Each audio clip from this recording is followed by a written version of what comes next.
अभी महर्षि शांडिल्य को बुलाने सनंदन जी दौड़ गए हैं। विपर्षिगण साथ आवेंगे।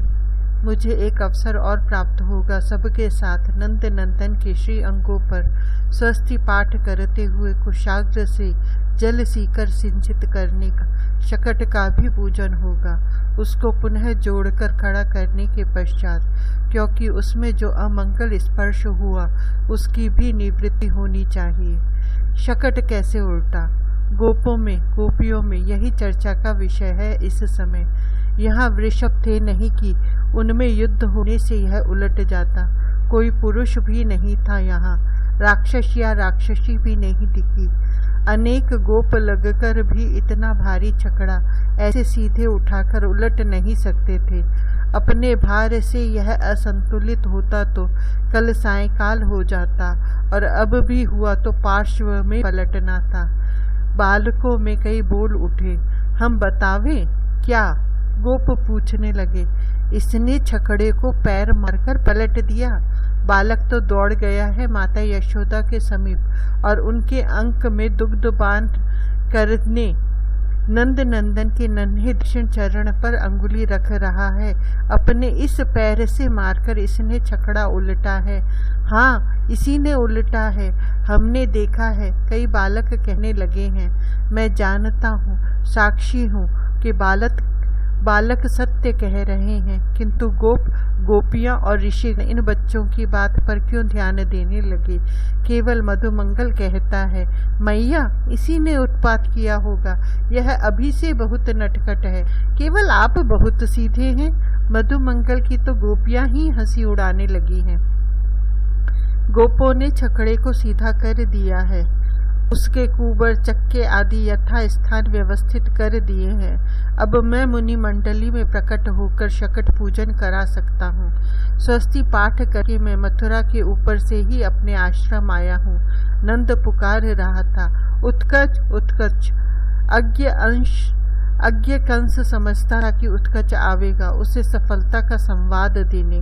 गोकुल जाकर कोई असुर लौटने वाला है इस समय। मुझे आज शांति मिली। उत्कच को दिया मेरा शाप भी नंद नंदन ने वरदान बना दिया। श्री गर्गाचार्य नामकरण। भगवान चंद्रमौली के साक्षात शिष्य ज्योतिष के संहिताकार श्री गर्गाचार्य अपने कर्पूर गौर वर्ण गुरुदेव के समान ही शशि श्वेत वर्ण है। शुभ्र वस्त्र, श्वेत चंदन और स्फटिक मालाधारी आचार्य उस दिन गोकुल से लौटे थे और अपने प्रिय यजमान वसुदेव जी को वहां का समाचार सुना रहे थे। आपके आग्रह से मैं गोकुल गया, न जाता तो मुझे जीवन भर पश्चाताप रहता।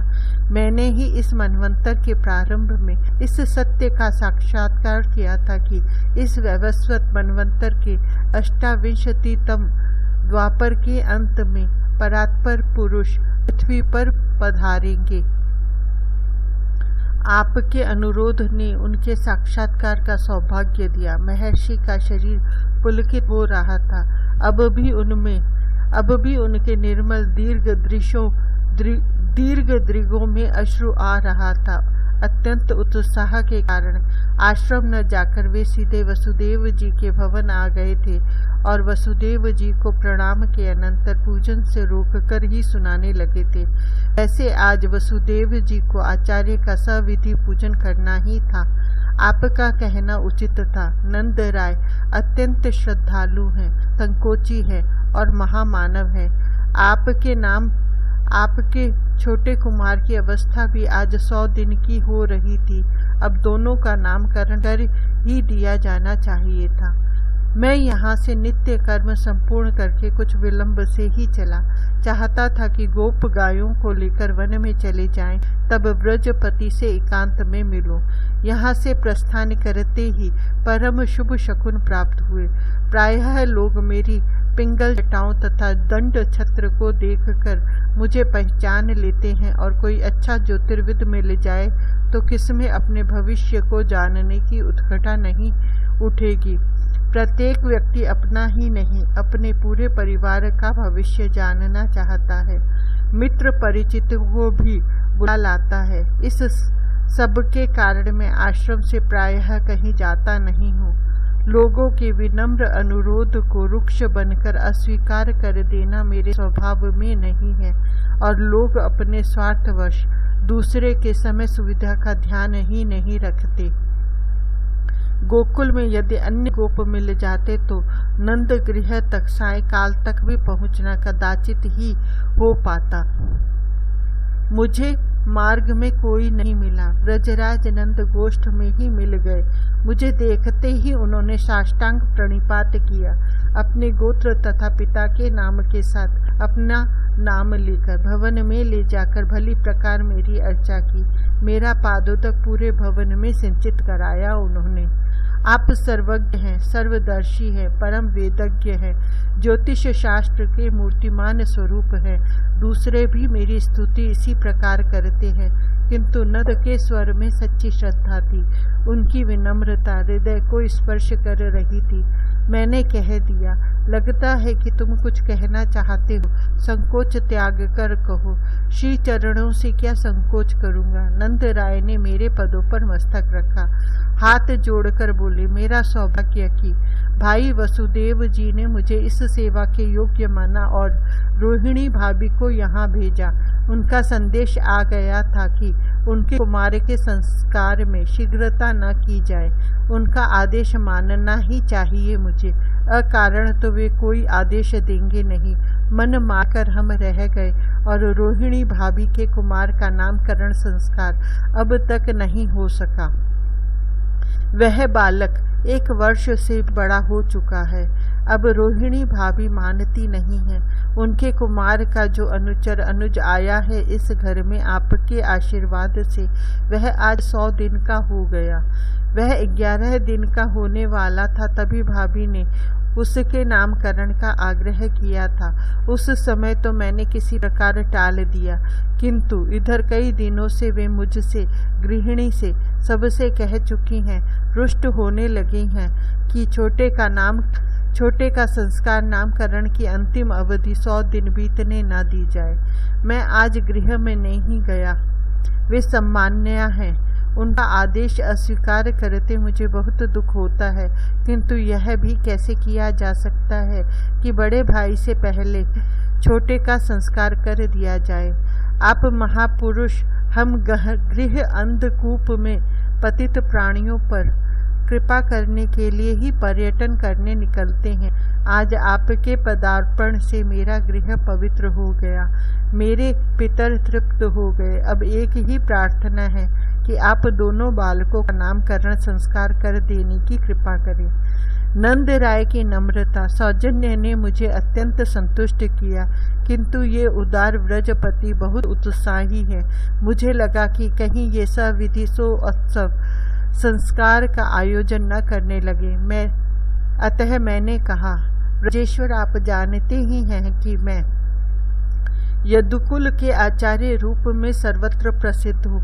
अब यदि मैं आपके पुत्र का संस्कार कराऊंगा तो उसे वसुदेव देवकी का पुत्र मानेंगे, क्योंकि मैं देवकी के अष्टम गर्भ से कन्या का होना किसी को भी संगत नहीं लगता है। वसुदेव जी से आपकी प्रगाढ़ मैत्री है। कंस वैसे भी सशंक है पूतना की मृत्यु से, अतः मेरे संस्कार करा देने पर तो उसे निश्चय ही हो जाएगा कि देवकी का अष्टम पुत्र आपके गृह में है। वह इसे मारने का कोई प्रयत्न उठा नहीं रखेगा। इस प्रकार यह संस्कार तो अनर्थों की परंपरा प्रारंभ करा देगा। एक बात और, आपके पुत्र का संस्कार कराना महर्षि शांडिल्य का स्वत्व है। हम ब्राह्मण परस्पर अनुचित स्पर्धा नहीं किया करते। 2 क्षण भी नंद राय ने सोचने में नहीं लगाया। उन्होंने तत्काल कहा, भगवान, वैसे तो ब्राह्मण जन्म से ही तीनों वर्णों के गुरु होते हैं, और यह सेवक तो उसी कुल का है जिसको आपने अपने पौरोहित्य का प्रसाद प्रदान किया है। महर्षि शांडिल्य ज्योतिष शास्त्र में रुचि नहीं रखते, जिसकी नामकरण में अत्यंत आवश्यकता है, और उन्हें तो सुविधा हो जाएगी आगे। बड़े कुमार का भी अन्नप्राशन, कर्ण वेद आदि संस्कार कराने में यदि आप दोनों का नामकरण साथ साथ कर देते हैं। गोष्ठ को परिमार्जित करना आवश्यक नहीं है, उस नित्य पवित्र स्थान में आप केवल स्वस्ति वाचन करके दोनों बालकों का नामकरण कर दें। मैं अपने भाइयों को भी सूचना नहीं दूंगा। यह संस्कार आपने किया है, इस गोकुल में मेरे स्वजन भी नहीं जानेंगे तो कंस के सुनने की कोई संभावना नहीं रहती। मुझे तो यह अभिष्ट ही था।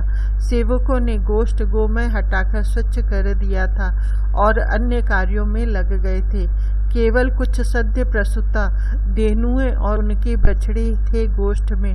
जब मैं व्रजपति के साथ उसमें आया, स्वयं नंद राय ने मेरे लिए आसन आश्रित किया। जल कुश तथा सामान्य पूजन सामग्री शीघ्र आ गई। कोई आयोजन करना नहीं था। मैंने केवल संकल्प कराया और पंचोपचार मात्र से गणपति पूजन। नंद राय ने मेरे मना करने पर भी सविधि पूजा की मेरी। स्वस्ति पाठ करके मैंने आपके गौर कुमार को अंक में लिया। उसे अपनी क्रोड़ी में लिए यशोदा जी आई थी। यह रोहिणी नंदन अपने सद्गुणों से अपने समस्त सुहृदों को प्रसन्न करेगा। सबका चित्त इसके गुणों में रमण करेगा। अतः इसका नाम राम है। मैं जानता हूँ कि आपके इस कुमार का नाक्षत्रिक नाम रोष है और यह भी सार्थक नाम है उसके संबंध में, किंतु उसका यह नाम गोकुल के लिए, गोपों के लिए सर्वथा नहीं है और नित्य नाम तो उसका राम है ही। यह सृष्टि के समस्त बलशालियों का शिरोमणि होगा, अतः इसका दूसरा नाम बल है। गोकुलपति को यह नाम बहुत प्रिय लगा। यह पूरे यादव कुल को अपने में आकृष्ट किए रहेगा। स्वजनों का वैर विरोध वैमनस्य मिटाकर उनमें संगठन बनाए रखेगा, अतः इसका नाम संकर्षण होगा। देवी रोहिणी ने अंचल फैलाकर भूमि में मस्तक रखकर प्रणाम किया। नंद राय ने मेरी गोद से लेकर उनके कुमार को यशोदा जी के अंक में रख दिया। मेरे अंक में अब उन्होंने सजल जलद श्याम आपका छोटा पुत्र रखा। मुझे बहुत प्रयत्न करके अपने को स्थिर रखना पड़ा। मेरी जन्म जन्म की साधना सफल हो गई। मेरे अंतर में जो कुछ आता है वाणी उसे व्यक्त नहीं कर सकती। वसुदेव जी धन्य हो तुम, और उससे सहस्र सहस्र गुणित धन्य है व्रजपति नंदराय।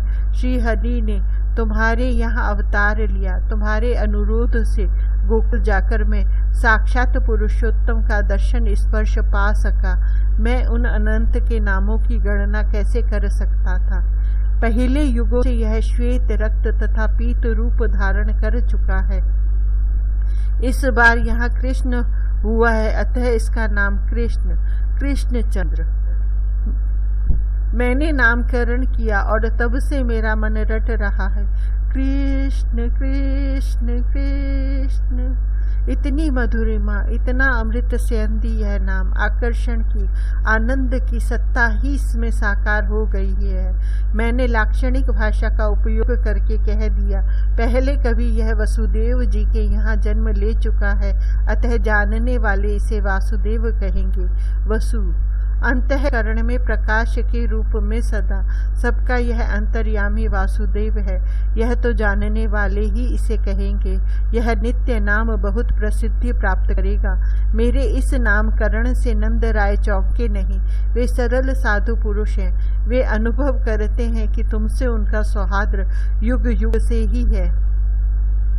मैंने स्पष्ट कह दिया, व्रजपति तुम्हारे इस पुत्र के बहुत से नाम हैं, बहुत रूप है, किंतु इसके उन गुण कर्मों के अनुसार नामों को, रूपों को भी मैं ही जानता हूँ, लोग नहीं जानते।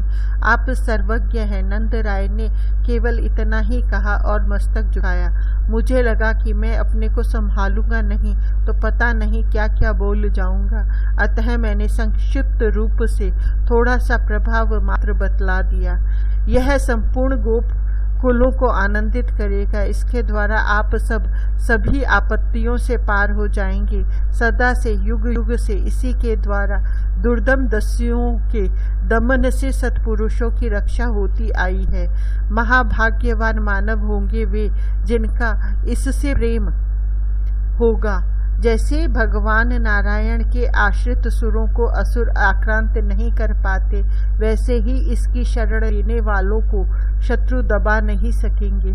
आपका यह पुत्र ऐसा है कि श्री कीर्ति प्रभाव आदि में केवल नारायण ही इसके समान कहे जा सकते हैं, अतः इसकी एकाग्र चित्त से रक्षा करें।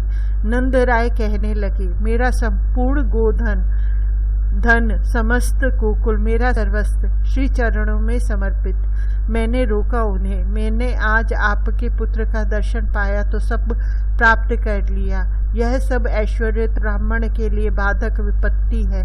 आपका मैं आचार्य बना, आपके कुमार का आचार्य बना। आपका अनुराग मैंने पाया, परिपूर्ण हो गया। मैंने समझाया कि गोकुल में मेरा आगमन गुप्त रहना चाहिए। शिशुओं की सुरक्षा के लिए यह आवश्यक है, अतः न मैं कुछ साथ ले जा सकता और न व्रजपति को मुझे पहुंचाने के लिए गोष्ठ से बाहर जाना चाहिए। वहीं दोनों माताओं ने मुझे प्रणाम किया, शिशुओं को मेरे पदों पर रखा। नंद राय ने साश्रु लोचन प्रणिपात किया भूमि में पड़कर। वसुदेव जी, पता नहीं अंतःकरण में कौन सी अज्ञात शक्ति मुझे अत्यंत प्रबल रूप से प्रेरित करने लगी। गोकुल में मुझे बहुत थोड़ा समय लगा था। मैं वहां से आता तो मध्याह्न से बहुत पूर्व आपके समीप आ जाता, किंतु मैं मथुरा आने के स्थान पर वृत्त सानुपुर की ओर चल पड़ा। मैं वहां यमुना तट पर शोभित उस पुरी में पहुंचा तो मध्याह्न हो चुका था। कालिंदी में स्नान करके मैंने मध्याह्न संध्या की। इतने में गोपों से मेरे आगमन का समाचार प्राप्त करके वृषभानु जी वहीं यमुना तट पर ही आ गए। उन्होंने अतिशय आग्रह करके मुझे आतिथ्य का आमंत्रण दिया। मैं उनके भवन गया और वहां सुरों का भी न हो ऐसा सत्कार सविधि पूजन हुआ। मैं आहार ग्रहण करके किंचित विश्राम करने लेटा तो वृषभानु जी ने मेरे चरण दबाते संकोच पूर्वक कहा, संसार में श्री चरणों से अधिक ज्योतिष का ज्ञान सुरों में भी संभव नहीं है। इस सेवक के भी एक कन्या है, एक उसका युग्मज प्राय अग्रज है। वे परम विनीत इससे अधिक नहीं कह सके। मैंने ही कहा उन्हें, और अब समझता हूँ कि वहाँ मुझे इसी कार्य के लिए पहुँचने की प्रेरणा मेरे अंतर्यामी ने की थी। वहाँ न जाता तो मेरी गोकुल यात्रा अपूर्ण रहती। मैंने कहा, आप संक्षिप्त रूप में ही नामकरण स्वीकार करें तो केवल स्वस्ति पाठ पूर्वक मैं वह कर दे सकता हूँ, क्योंकि मैं आज ही सूर्यास्त से पूर्व मथुरा पहुँचना चाहता हूँ। वृषभानु जी ऐसे प्रसन्न हुए जैसे उनका कोई अतर्कित ऐश्वर्य मिल गया हो।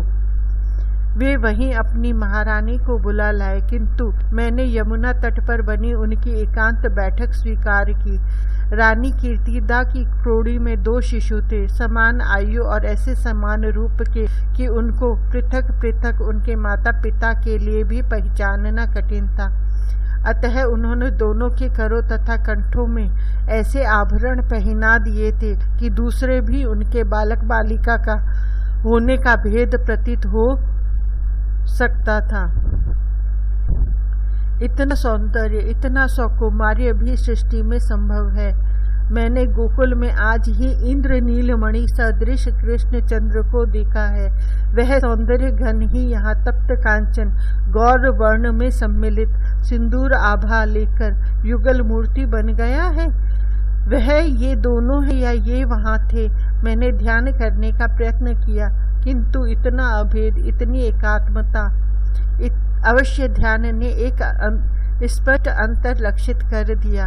बालक दोनों ही गोकुल का भी और यहाँ का भी सच्चिदानंद घन है, किंतु बालिका तो शुद्ध आह्लाद घन स्वयं आह्लाद की अधिष्ठात्री है। मैंने यहाँ भी संक्षिप्त गणपति पूजन करके स्वस्ति पाठ किया और बालक को गोद में लिया। आप श्री नंद राय के अभिन्न सखा है।